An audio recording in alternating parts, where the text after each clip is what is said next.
আসসালামু আলাইকুম।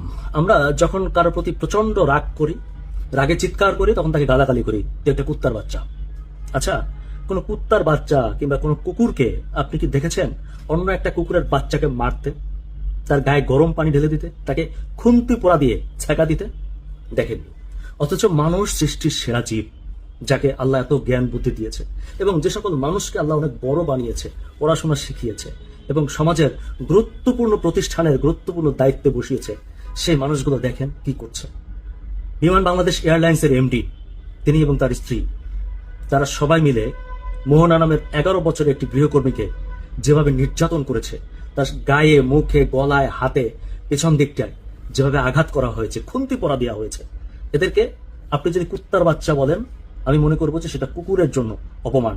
পৃথিবীর কোনো পশুর সাথে এদেরকে দয়া করে তুলনা করবেন না, কারণ একটা পশু কখনো এতটা নিকৃষ্ট হয় না যতটা নিকৃষ্ট এই শিক্ষিত সমাজ হয়েছে। আমাদের দুর্ভাগ্য যে এদেরকে আমরা দেখছি এই সভ্যতায়, এই সমাজে। আমরা এদেরকে কোন নামে যে ব্যাখ্যা করব এটা আমার জানা নেই। এটা মানুষ কিভাবে এটা করতে পারে?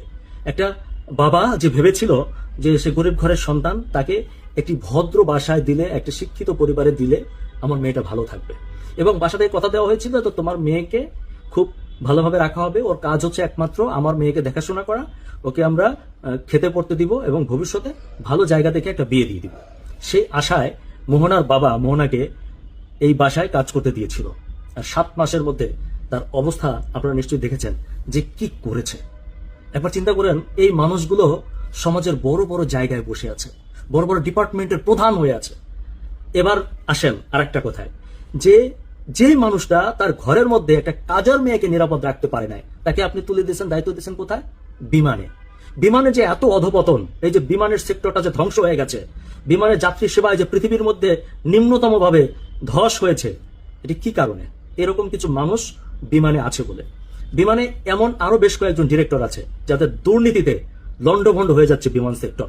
মানুষের সেবা দূরের কথা, বিমানের স্টাফরা পর্যন্ত শান্তিতে নেই এরকম কিছু কর্মকর্তার কারণে। যার বাসায় একটা শিশু নিরাপদ না, তার হাতে বিমান কিভাবে নিরাপদ হয়? বিমানের যে পরিমাণ দুর্নীতি হচ্ছে আপনি জানলে অবাক হয়ে যাবেন। আমাদের কাছে চাঞ্চল্যকর তথ্য আছে। স্টাফদেরকে কিভাবে চাপের মধ্যে রাখা হয়, স্টাফদেরকে ডিঙিয়ে কিভাবে জুনিয়রদেরকে প্রমোশন দেওয়া হয় দুর্নীতির মাধ্যমে, কিভাবে পৃথিবীর বিভিন্ন দেশে কাকে পোস্টিং কিভাবে দিতে হবে, এই যে লবিং করা হয়। কাতারে তো একটা মারাত্মক ঘটনা আছে, আপনাদেরকে একটা নিউজের মাধ্যমে সেটা রিসেন্টলি আমরা জানাবো, এবং ওটা জানার পরে বুঝতে পারবেন যে বিমান যে ধ্বংস হয়ে গেছে কি কারণে হয়েছে। এবং এরকম কিছু কর্মকর্তার কারণে একেবারে বাংলাদেশ বিমান ধ্বংসের সর্বশেষ প্রান্তে। প্রবাসীদের দেখেন কি পরিমাণ হ্যারাসমেন্ট, টর্চার বিমানে হয়। বিমানের